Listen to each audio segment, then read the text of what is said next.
Guys আমি তোমাদের দেখাই। তোমরা যদি ধরো যে এক কেবিল মানে এক কয়েল যে তোমার তার রয়েছে, ঠিক আছে, এই তারটা রয়েছে। তো এখানে যে প্লাস মাইনাস তোমরা জানো, আমি এটাই প্লাস করব, কি এই সাদাটা প্লাস করব, ঠিক আছে, আর এটা আমি মাইনাস করব। তো তারপরে তোমরা দেখাই অ্যাম্পলিফায়ারে। তো অ্যাম্পলিফায়ারে যেখানে এলডি কানেকশন করতে হয় সেটা হচ্ছে কি, এই দেখো তোমরা দেখতেই পাচ্ছ যে এখানে লেখা রয়েছে কমন কমন, তারপরে 70 ভোল্ট, তারপরে এখানে কত 100 ভোল্ট। তো তোমরা কি করো, যদি ধরো তোমাদের ভুলবশত যদি ধরো তোমরা ভাবো যে বেশি বেশি ভোল্ট বাড়ালেই কি তোমার সাউন্ড কোয়ালিটি বেশি জোর হয়, কিন্তু তা না বন্ধুরা। তো আমি তোমাদের দেখাবো যেটা কীভাবে তোমরা করবে। কমন তোমরা দেখতে পাচ্ছ এই কমনটা এখানেও আছে, আর এটা যে রয়েছে কমন, এটা 4 ohms আর 8 ohms যেটা রয়েছে, এটা কিন্তু তোমার যদি এখানে যদি একটা এই মেশিন থেকে যদি তুমি একটা যদি স্পিকার লাগাচ্ছ তো তাহলে তোমার কিন্তু 8 ohms কাজ হবে, ঠিক আছে। আর তুমি যদি দুটো স্পিকার লাগাও তাহলে তোমার একটু 4 ohms করতে হবে। তো আমার এখানে করা রয়েছে 8 ohms, কারণ আমি এখানে একটাই এই অ্যাম্পলিফায়ারটা আমি একটাই ইউজ করি। তোমরা দেখতে পাচ্ছ এখানে কি আসছে কি 24 ভোল্ট ডিসি, ঠিক আছে, প্লাস মাইনাস। তো 24 ভোল্ট ডিসি, তারপরে এখানে এসি কট ফিউজ, তারপরে অ্যান্টিনা, তারপরে গ্রাউন্ড আর্ট এখানে পেয়ে যাচ্ছ। তো আমি তোমাদের বলি তোমরা কীভাবে এলটি কানেকশানটা করবে। তো আমি এলটিটা বের করি, তো এলটি বেরিয়ে গেছে। তো তোমরা দেখতে পাচ্ছ যে যে ধরো যে যারা নতুন সাউন্ডম্যান তারা কি যারা জানে না, ধরো এই যে এখানে এতগুলো তার রয়েছে, তো এইগুলোর মধ্যে কাজ কি বা এইখানের মধ্যে কোনটা তুমি অ্যাম্পলিফায়ারে দেবা, আর এই সাইডটা অ্যাম্পলিফায়ারে দেবা না এই সাইডটা তুমি যেটা তোমার ড্রাইভ ফ্রম হয় বা এই বা তোমার ড্রাইভার ইউনিট ওইটাই দেবে। তো আমি তোমার দেখাবো। তো তোমরা দেখতে পাচ্ছ কি এখানে লেখা রয়েছে তো হোয়াইট, যেটা তোমার 100 ভোল্ট। তো তুমি এখানে দেখতে পাচ্ছ এখানে আমি কত ভোল্ট তোমাদের চালাতে আমি বলছি, এখানে 70 ভোল্ট, ঠিক আছে। এখানে তুমি যদি 70 ভোল্ট করো তো এখানেও কিন্তু তোমার 70 ভোল্ট করতে হবে, ঠিক আছে। ব্লু মানে এই ব্লুটা 70 ভোল্ট।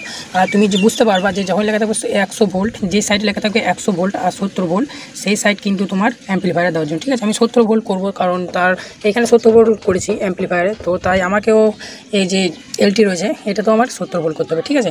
তো বুঝতে পারলে যে অ্যাম্পলিফায়ার কোন সাইডটা হয় আর কোন সাইডটা ইউনিটের জন্য। তো ইউনিটের জন্য এখানে তোমরা দেখতে পাচ্ছ যে এখানে 4টে তার আছে, ঠিক আছে। তো 4টে তার আছে, তো তুমি এখানে কী করতে পারবা, এটা যেটা রয়েছে এটা তোমার কমন, ঠিক আছে। তো তারপরে এই হলুদ রঙের যে ওয়্যারটা রয়েছে এটা পেয়ে যাবা, এটা তুমি 2 ohms, ঠিক আছে, এটা 2 ohms, তারপরে এটা আছে 8 ohms আর এটা আছে 4 ohms, ঠিক আছে। তো এটা কি করবে তোমরা, তো তোমরা সবাই জানো যে ড্রাইভার ইউনিটে কত লেখা থাকে। ড্রাইভার ইউনিটটা ইউজ করছি সেটা হচ্ছে পিয়ানো কোম্পানি। তো আমি এটা কোনো কোম্পানিকে ভালো বা খারাপ আমি বলবো না, যে আমি যেগুলো ইউজ করি সেটা তোমরা দেখাচ্ছি। এটার ওয়াট হচ্ছে 40 ওয়াট, ঠিক আছে। তো আর এখানে যে এটার যে ওমস আছে এটা কিন্তু তোমার 8 ohms আছে, ঠিক আছে, এটা 8 ohms, ঠিক আছে। তো দেখতে পাচ্ছ মেড ইন ইন্ডিয়া, এটা আমাদের ইন্ডিয়ার। তো এখানে আছে 8 ohms, ঠিক আছে। তো তোমরা এখানেও দেখতে পাচ্ছ 8 ohms আছে, ঠিক আছে। তো 8 ohms মানে তোমরা সবাই জানো যে কোনো ইউনিট স্পিকার বা তোমার যে কোনো বেসিক স্পিকার টপের স্পিকার সবই কিন্তু তোমার 8 ohmsই হয় একটা স্পিকার, ঠিক আছে। তো আর তুমি 150 ওয়ার্ডের নিচে আসবা তখন তুমি কিন্তু এখানে ওমস বাড়বে, তোমার 16 ohms হবে। যত ওয়াট কমবে তত ওমস বাড়বে, ঠিক আছে। তো তোমরা দেখতে পাচ্ছ যে আমি যেটা বললাম 8 ohms, সেটা তুমি 8 ohms যদি ধরো তুমি এখানে 8 ohms রয়েছে, এটা 8 ohms, তো তুমি এটাতে মাত্র একটা ইউজ করছো। তো 8 ohms 4 ohms যদি হয়, ঠিক আছে, তুমি একটাতে তুমি তো 4টে তুমি লাগাচ্ছ না বা দুটো লাগাচ্ছ না, একটাই তুমি একটাই লাগাচ্ছ, কী করবা, তো 8 ohmsটা তো এটার প্লাসের সঙ্গে হবে, ঠিক আছে, এই প্লাস সঙ্গে হলো, ঠিক আছে। আর যেটা কমন যেটা সেটা এটার মাইনাসের সঙ্গে হয়ে গেল, ঠিক আছে। তো এরকমভাবে তোমরা করবা। তো তুমি যতগুলো লাগাবে সবই কিন্তু তোমার এরকমই করতে হবে, ঠিক আছে, নাহলে কিন্তু তোমার সাউন্ড কোয়ালিটি খারাপ হবে, আবার প্লাস তোমার অ্যাম্পলিফায়ারও ড্যামেজ হবার অনেক চান্স বেশি থাকবে। তো তোমরা বুঝতে পারলে এটা এরকমভাবে করবা। তো এটা যে টেস্টিং, তো আমি এটা এখন টেস্টিং করছি না, কারণ আমি এটা যখন লাইভ সেটআপে লাগাবো একদম তোমাদের তখন দেখাবো, ঠিক আছে। তো ভিডিও যদি ভালো লাগলো একটা লাইক করবে, আর চ্যানেল নতুন থাকলে সাবস্ক্রাইব করবে, কারণ সাবস্ক্রাইব করে একদম ফ্রি। তো তোমরা দেখতেই পাচ্ছ।